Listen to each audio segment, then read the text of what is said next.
तो आइए आज हम पढ़ते हैं अध्याय 8। क्या अध्ययन जी? छत्तीसगढ़ अध्ययन। तो छत्तीसगढ़ एक राज्य है हमारा, है ना? छत्तीसगढ़ राज्य किस देश में? भारत देश में 28 राज्य हैं। उनमें से एक राज्य हमारा कौन सा राज्य है जिसकी स्थापना कब हुई है? 1 नवंबर 2000 को। भारत के किस नंबर के राज्य? 26वें नंबर के राज्य के। ये कहाँ से अलग हुआ है? देखिए ये मध्य प्रदेश है। इतना ये जो नक्शा है ये मध्य प्रदेश का नक्शा है बच्चों। इतना 2000 से पहले, सन 2000 से पहले ये पूरा मध्य प्रदेश था। लेकिन 1 नवंबर 2000 को इतना मध्य प्रदेश हो गया और मध्य प्रदेश से एक अलग राज्य बना। कौन सा राज्य? हाँ, तो हम लोगों का जो मातृ राज्य है वो किस राज्य है? मध्य प्रदेश। छत्तीसगढ़ कहाँ से अलग हुआ है? मध्य प्रदेश से अलग हुआ है। मध्य प्रदेश कहाँ है? भारत के हृदय स्थल में है। भारत के हृदय स्थल में है। उस मध्य प्रदेश से सन 1 नवंबर 2000 को छत्तीसगढ़ अलग होकर 26वां राज्य बना है। आज हमको छत्तीसगढ़ के का अध्ययन करना है। आइए देखते हैं। भारत के हृदय में स्थित मध्य प्रदेश से लगा हुआ दक्षिण पूर्व का भाग क्या कहलाता है? छत्तीसगढ़ कहलाता है। प्राचीन काल में हमारे छत्तीसगढ़ को किस नाम से जानते थे? दक्षिण कोसल कहते थे, महाकोसल कहते थे, महाकांतार कहते थे और क्या कहते थे बच्चों? तो प्राचीन काल में, पुराने समय में छत्तीसगढ़ को अलग अलग क्षेत्रों में इन नामों के नाम से जाना जाता था। दक्षिण कोसल कहते थे, सिरपुर के आसपास के क्षेत्र को 6वीं में पढ़ा चुका हूँ। महाकोसल कहते थे, महाकंतार कहते थे, दंडकारण्य कहते थे बस्तर वाला भाग को, और मैकल कहते थे। गढ़ों के आधार पे, किसके आधार पे बेटा? गढ़ों की। गढ़ मतलब होता है किला। गढ़ मतलब क्या होता है? तो छत्तीसगढ़ मतलब कितने किला? 36 किला। ठीक। गढ़ मतलब क्या होता है? हाँ, 36। तो कितने किला हो गए? हाँ, छत्तीसगढ़ मैंने कितने किला? अब वो 36 किला कहाँ कहाँ थे उसको देखते दिए आपकी महानदी है। नदी है शिवनाथ। हाँ, ये शिवनाथ नदी महानदी से सिंगरौली के आसपास मिलता है बच्चों। तो शिवनाथ नदी के उत्तर में एक राज्य था। कौन सा राज्य है? रतनपुर। तो इस रतनपुर राज्य में कितने गढ़ थे? 18। और शिवनाथ नदी के दक्षिण में एक राज्य था। कौन सा राज्य? रायपुर राज्य। इस रायपुर राज्य में कितने गढ़ थे? 18 गढ़ उत्तर में, 18 गढ़ दक्षिण में। कुल कितने गढ़ हो गए? 36। तो 18 गढ़ कुल कितने गढ़ हो जाएंगे? 36। तो इन 36 गढ़ों के आधार पे छत्तीसगढ़ का नाम क्या? छत्तीसगढ़। अब समझ गए? गढ़ मतलब क्या होता है? कितने किला? किला किस राज्य में थे? और 18 किला किस राज्य में थे? तो इन दोनों को मिला के क्या बना? छत्तीसगढ़। आदि मानव। कौन सा मानव? आज से आदि मानव कहने चलते मनुष्य की प्रारंभिक मानव। इस समय का आदि मानव मतलब मानव की प्रारंभिक अवस्था की मानव की बात कर रहा हूं मैं। तो आदि मानव की सबूत, आदि मानव होने का प्रमाण कि छत्तीसगढ़ में आदि मानव थे, इसका प्रमाण कहाँ कहाँ से मिला है? रायगढ़ जिले से। ठीक है। अपना कौन सा जिला? रायगढ़। रायगढ़ जिले के कहा? सिंघनपुर की गुफा, कबरा पहाड़। सिंघनपुर गुफा जो खरसिया के पास है, और जो कबरा पर पत्थरों पे चित्र बने हुए हैं। पत्थरों पे क्या बने हुए हैं? उन्हें कहते हैं शैल चित्र कहते हैं। जो किस काल के हैं? हाँ, अब आज जब भी जाएंगे आप देख सकते हैं पत्थरों पे शैल चित्र बने हुए हैं। इससे सिद्ध होता है वो किस जमाने के हैं? तो आदि मानव के सबूत, प्रमाण कहाँ कहाँ मिले हैं? रायगढ़ जिले के कहाँ? सिंघनपुर की गुफा और कबरा पहाड़ में आदि मानव के क्या मिले हैं बेटा? चित्र मिले हैं। ठीक है। और कहा? एक और जिला है। कौन सा जिला? तो राजनांदगांव जिले के कौन सा इलाका? चितवा डोंगरी इलाके में भी, क्षेत्र में भी चितवा डोंगरी पहाड़ों शैल चित्र मिले। ठीक है। एक और जिला है, कौन सा जिला? बालोद जिला का क्षेत्र है सोरन, मुजगहन और करकाभा। यहाँ पे लोगों को दफनाने के लिए जो शव स्थल किस रूप में मिला है? पत्थरों के स्तंभ के रूप में मिला है। ये पुराने जमाने के प्रमाण है। ठीक है जी। कहाँ कहाँ? सोरन, मुजगहन और करकाभा। यहाँ पे लोगों की दफनाने की एक प्रथा थी। लोगों को दफना के ऊपर में पत्थर को रख देते थे। पाषाण स्तंभ को कहां से प्राप्त हुई है? सोरन, मुजगहन, करकाभा। किस जिला में है? ठीक। तो इन दोनों जगह से शैलचित्र मिले हैं और बालोद के इन क्षेत्रों से क्या मिला है? पाषाण स्तंभ मिला है। हो गया जी। अब आगे देखते हैं, भारत में आते हैं। ठीक। तो ये जो एक उत्तर प्रदेश का है प्रयाग। प्रयाग कहाँ की जगह है? कहाँ का स्थान है? उत्तर प्रदेश। प्रयाग नाम का शहर किस प्रदेश में है? उत्तर प्रदेश। अब प्रयाग क्यों प्रसिद्ध है? तो प्रयाग के पास 3 नदियां आकर मिलती हैं। ठीक। या एक कहें, प्रयाग के पास एक मुख्य नदी है, उस नदी में 2 नदी जाकर मिलती हैं। कितनी नदियां हो गई? तो जिस स्थान में, ठीक है, 3 नदियां मिलती हैं, वो क्या कहलाता है यहाँ पर? प्रयाग। कौन कौन सी नदी? एक गंगा नदी, भारत की राष्ट्रीय नदी गंगा नदी, जीवनदायिनी नदी गंगा। ठीक। इसी गंगा नदी में कौन सी नदी जाके मिलती है? और एक और नदी कौन सी? तो प्रयाग के पास गंगा, यमुना, सरस्वती मिलती है। वो स्थान क्या कहलाता है? किस प्रदेश में है? ठीक। हो गया। अब हमारे छत्तीसगढ़ में भी एक शहर है, कौन सा?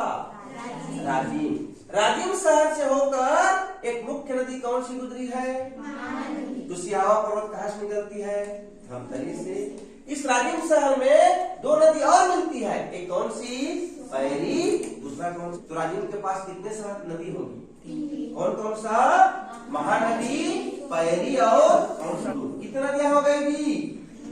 महानदी, पैरी और सुंदूर। यहाँ भी कितनी नदियां मिल रही हैं? अच्छा, यहाँ 3 नदी मिली थी, उसको क्या कहते थे? यहाँ भी क्या नदी मिली है? 3। तो इसको हम प्रयाग नहीं कहेंगे, क्योंकि प्रयाग तो हो चुका है। इसको किसका प्रयाग कहेंगे? तो राजिम को छत्तीसगढ़ का प्रयाग कहेंगे।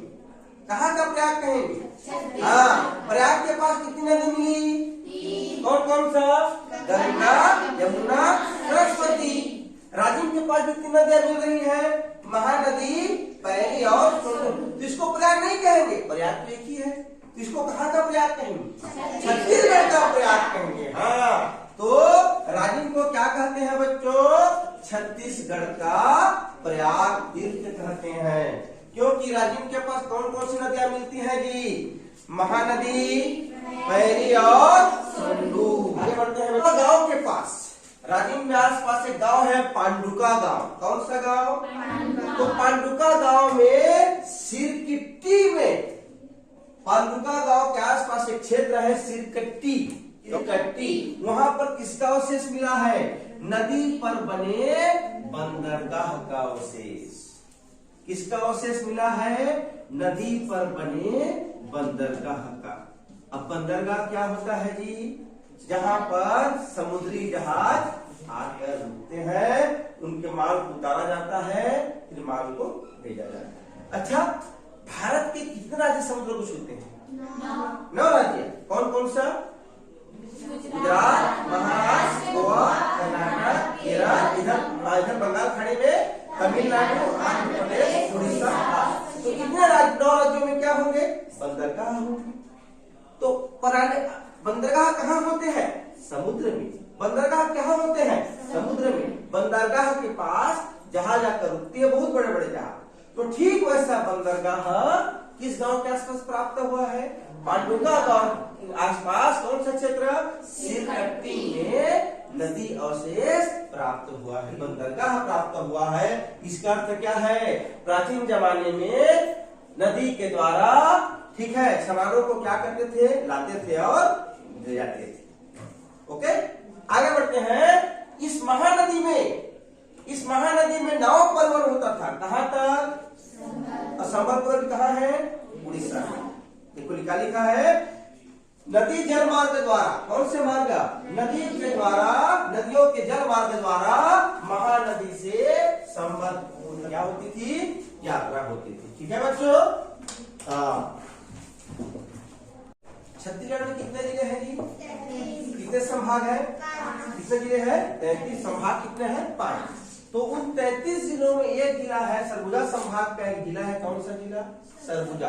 तो सरगुजा जिले में एक स्थान पर दुनिया की सबसे पुरानी नाट्यशाला प्राप्त हुई है। दुनिया की सबसे प्राचीनतम क्या शाला? जहां नाटक का मंचन में प्राप्त हुई है, सरगुजा जिले में। कहा जाता है कि इसी सरगुजा जिले के पुराने नाट्यशाला में कालिदास, कवि कालिदास ने अपने काव्य किसकी रचना की है? मेघदूत की रचना की है। किस स्थान पर? प्राचीनतम नाट्य किस जिले में है? हाँ। जन श्रुति, जन मतलब होता है लोग, श्रुति मतलब सुने गए, लोगों के सुने गए जनश्रुति के आधार पे यह कहा जाता है कि जो बस्तर का क्षेत्र है, ये किसका क्षेत्र का क्षेत्र है? जिसको क्या कहते हैं? दंडकारण्य। यहाँ पर किनका आगमन हुआ था?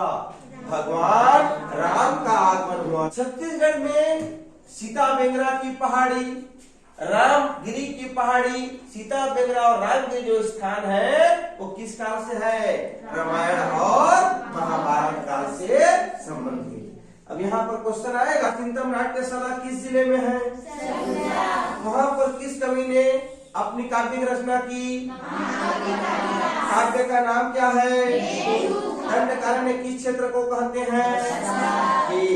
इतिहास के हर काल में छत्तीसगढ़ का महत्व रहा है। इतिहास के हर काल में, चाहे इतिहास को 3 कालों में बांटा जाता है, प्राचीन काल, मध्यकाल, आधुनिक काल या आधुनिक काल, आधुनिक युग। तो इतिहास को तीन युगों में बांटा जाता है। तो इन तीनों युगों में इसका महत्व है, अपने छत्तीसगढ़ का महत्व है। यहाँ पर क्या क्या वंश के शासन किए, कौन कौन से सम्राट हुए, कौन कौन से वंश लोग शामिल हुए, शासन किए, ठीक है। इसको हमके नाम को जानना आवश्यक है। जब आप उच्च कक्षा में जाओगे या पीएससी की तैयारी करोगे तब आपको डिटेल में पढ़ना पड़ेगा। हमें अभी सिर्फ इसके नाम जानना है। तो प्राचीन काल शुरू कर ले, आदि मानव, उसके बाद वैदिक काल, उसके बाद महाजनपद काल। 6वीं में पढ़ चुके हो, कितने महाजनपद थे? जिसमें मगध सबसे शक्तिशाली जनपद था। वेरी गुड, ठीक है। उसके बाद मौर्य वंश, उसके बाद सुनवन, उसके बाद सातवाहन, उसके बाद वाकाटक, उसके बाद गुप्त काल, फिर सरमपुरिया, फिर सोमवंश, पांडुवंश, नलवंश, नागवंश, कलचुरी वंश, मराठा काल, फिर अंग्रेज। अंग्रेज के बाद फिर वो क्या? तो इतने कालों में हुए घटनाओं से हमारा छत्तीसगढ़ क्या हुआ है बच्चों? प्रभावित हुआ है। इतिहास को पढ़ने की दृष्टि से कितने भागों में बांटा जाता है? प्राचीन काल, मध्यकाल और आधुनिक काल। तो छत्तीसगढ़ में इतने कालों का महत्व रहा है बच्चों। जब आप उच्च अध्ययन करोगे पढ़ना पड़ता है। अभी 8वीं में आपकी अभी इतना ही पढ़ना है। कौन कौन सा? आदि मानव, वैदिक काल, उसके बाद महाजनपद, उसके बाद मौर्य, सुंग, सातवाहन, वाकाटक, गुप्त, सरमपुरिया, सोमवंश, पांडुवंश, नलवंश, नागवंश, कलचुरी, मराठा, फिर अंग्रेज। इतना हमको क्या करना है? पढ़ना है। सिर्फ आपको नाम को जानना है। ओके।